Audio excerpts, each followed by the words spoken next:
स्वागत है आप सबका मॉमीलॉजी विद रेणु में वंस अगेन। आज हम ये डिस्कस करेंगे कि क्या आपकी पेरेंटिंग स्टाइल सही दिशा में जा रही है या साइन ऑफ राइट पेरेंटिंग क्या होती है, या जो भी प्रैक्टिसेस आप घर में कर रहे हैं क्या वो सही में सही पेरेंटिंग स्टाइल है।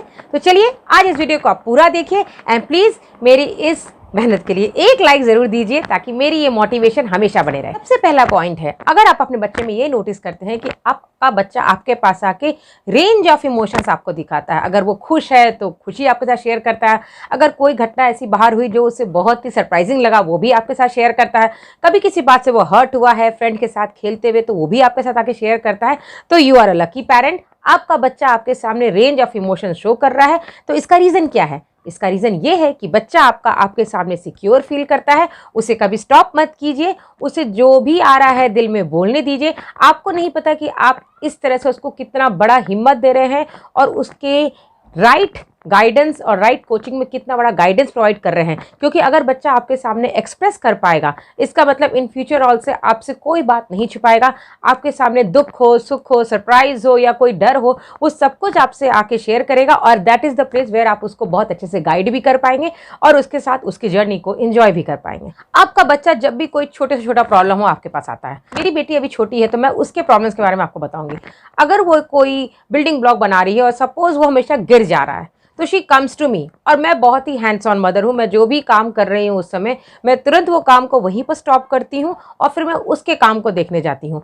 ये हो सकता है कि कई बार सोचेंगे पहले ये काम कर लूँ फिर जाऊँ, लेकिन यहीं पर आपकी पेरेंटिंग पॉजिटिव दिखती है क्योंकि आपका बच्चा ये समझता है कि मैं जब भी प्रॉब्लम में हूँ my parents are always there for me. So that you have to establish from the very beginning. जब वो बच्चा टॉय से खेल रहा है या कुछ भी उससे गलती हो गया, कुछ गिर गया, मान लीजिए पानी ही गिर गया ग्लास से और वो आपको आके बोलने आता है मम्मा मुझसे पानी गिर गया है, तो I never scold her for that because मुझे उस समय लगता है इसने गलती किया है, इसको ये एहसास है कि मुझसे गलती हुई है। तो मैं उस समय उसे बहुत प्रोटेक्टिव ढंग से और बहुत ही कूल ढंग से लेती हूँ कि चलो बेटा चलो हम दोनों मिलकर साफ कर लेते हैं। अगर मैं उस समय शाउटिंग करूँगी, येल करूँगी तो नेक्स्ट टाइम से बच्चा गलती करेगा और मुझे बोलेगा भी नहीं। तो ये तो मुझे नहीं चाहिए, ये आप सबको भी नहीं चाहिए। तो अगर छोटे से ही ऐसा प्रैक्टिस में बन गया तो आप श्योर रहिए कि जब वो बड़े हो जाएगा तो भी ये प्रैक्टिस में रहेगी और आपके पास छोटे छोटा प्रॉब्लम भी लेके आएगा और बड़े से बड़ा प्रॉब्लम भी आपसे डिस्कस करेगा। थर्ड पॉइंट, उसमें फियर नहीं है आपके पास आने में। आपके पास आके वो कुछ भी बोले, उसको पता है कि आई विल बी एक्सेप्टेड, मेरी इस फीलिंग की भी रिस्पेक्ट होगी। मम्मी एंड पापा या जिसके साथ भी मैं शेयर कर रहा हूँ वो मुझे जज नहीं करेंगे, वो मुझे इसी तरह से एक्सेप्ट करेंगे एंड दैट इज़ वेयर हमारी विक्ट्री है कि आपका बच्चा फियरलेस होकर आपसे कुछ भी डिस्कस करता है। हर इंसान का from the very beginning, from the very childhood, जब एक बच्चा सोचने की क्षमता उसमें आने लगती है तो उसका खुद का भी अपना एक सोच होता है, उसकी अपनी एक थिंकिंग होती है। और अगर वो अपनी थिंकिंग फियरलेसली आपके साथ शेयर करता है किसी भी पॉइंट में, छोटा बच्चा है तो हो सकता है वो थोड़ा सा मीनिंगलेस एक उसकी थिंकिंग होगी उस समय, बट आपको वहाँ पर उसे रिस्पेक्ट दिखाना है और आपको दिखाना है कि you are also very important part of the family and the discussion, so your opinions and your advice is also very much welcome in our family. तो बच्चे के अंदर एक फियर खत्म हो जाएगा। तो ये बहुत ही ज़रूरी है कि हम बच्चे को अपने सामने बहुत ही अच्छे से फियरलेसली एक्सप्रेस करने का मौका दें। हम उसे ये ना कहें कि तुम अभी रुक जाओ, तुम छोटे हो, तुमको इस बात में इन्वॉल्व नहीं होना है।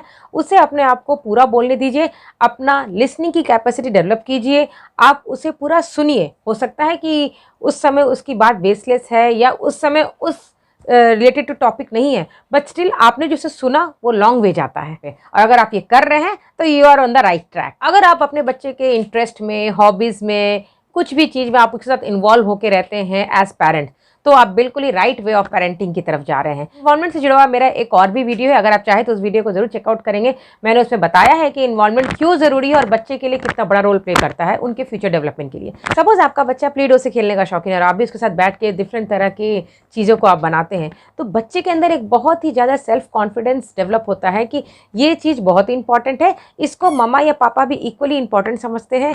दे are involve with me, they are also creating something new, I am also learning from them, और मैं कुछ नया नया चीज़ हर दिन सीख रहा हूँ। तो involvement plays a very important role. तो अगर आप बच्चे के हॉबीज़ में या मान लीजिए स्पोर्ट्स में इंटरेस्टेड है तो आप भी उसका स्पोर्ट्स खेलते हैं, या मान लीजिए साइकिलिंग में इंटरेस्टेड है आप साइकिलिंग करते हैं उसके साथ, तो उसको ये चीज़ अलग तरह का कॉन्फिडेंस देता है और ये दिखाता है कि आप एकदम राइट पेरेंटिंग की तरफ जा रहे हैं। एंड द लास्ट वन, जो हम पेरेंट्स अक्सर भूल जाते हैं, नोइंगली अननोइंगली शायद हम कर देते हैं, मैं भी शायद कर चुकी हूँ, हम लोग बच्चों के लिए जजमेंटल हो जाते हैं। सपोज मान लीजिए कि आपका बच्चा एक सिंपल रेसिंग, बच्चों की रेसिंग में पार्टिसिपेट कर रहा है और ऐसे तो वो अच्छा रेस करता है, मगर जब उसको परफॉर्मेंस का समय आया तो वो अच्छे से दौड़ नहीं पाया। तो सिंपली हम लोग अननोइंगली बोल देते हैं कि ओह तुम तो कुछ कर ही नहीं पाते हो, oh you are not a sportsman. तो ये जजमेंटल होना बहुत गलत बात होती है। हम अपने बच्चों को टाइप कास्टेड कर रहे हैं, उन्हें टाइटल दे रहे हैं, which is wrong. Her situation और हर बच्चे अलग होते हैं। हम लोग के साथ भी ऐसा होता है कि हम कभी कभी किसी सिचुएशन में बहुत ही हल्का रिएक्ट करते हैं और कभी उसी सिचुएशन में बहुत खराब रिएक्ट करते हैं। तो हर समय हर परिस्थिति एक जैसी होती नहीं है, इसलिए हमें भी बच्चे को कभी भी जज नहीं करना चाहिए उसके पर्टिकुलर एक्शन के कारण। अगर आप बच्चे को टाइटल देना और जज करना छोड़ देंगे तो आपका बच्चा आपके लिए बहुत रिस्पेक्ट पैदा करेगा और इन लॉन्ग रन आप लोग की कम्युनिकेशन बहुत ही अच्छी बिल्ड होगी। आपका बच्चा आपको समझेगा, आप बच्चे को समझेंगे, and that is what we want as a parents. तो मेरा ये वीडियो बनाने का मतलब बस इतना था कि अगर आप राइट पेरेंटिंग की तरफ है और ये सारे पॉइंट्स अगर आप फॉलो करते हैं तो कुडोज टू योर पेरेंटिंग, और अगर आप इनमें से कुछ पॉइंट फॉलो कर रहे हैं तो अभी भी टाइम है, तो क्यों ना हम अभी से स्टार्ट कर दें और कुछ कुछ पॉइंट्स हम अपने लाइफ में इन्वॉल्व करना शुरू करें और राइट पेरेंटिंग की तरफ जाना शुरू करें। तो आज की वीडियो के लिए इतना ही, फिर मिलूंगी आपसे नेक्स्ट वीडियो में। तब तक के लिए आप सभी को मॉमीलॉजी की तरफ से बाय बाय।